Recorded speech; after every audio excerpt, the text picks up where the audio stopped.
سلاف بیناردوار دنها دا اصل سنور قضا آمیدی ما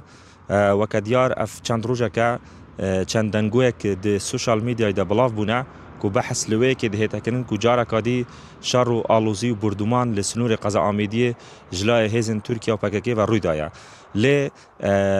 افیکه راست نینه پشتی ما پیوندی به مختار گند گوهر ذکری وی بوما دا دیار کرن که اوه نه بردومانه بلکی هیزن پککی جماره که زور بنگه و جهن خو لزنجیره چای متینان رادستی هیزن ترکیه کریه هیزن ترکیه جی رابوینه به پقاندن وان جهان دیسانوی بوما دا دیار کرن که دنها دا لسنور قضا آمیدیه بردومان کرن به هیچ رنگه که نمایه و خلق آزادانه سردانه جهو گندت خود کتن دیسان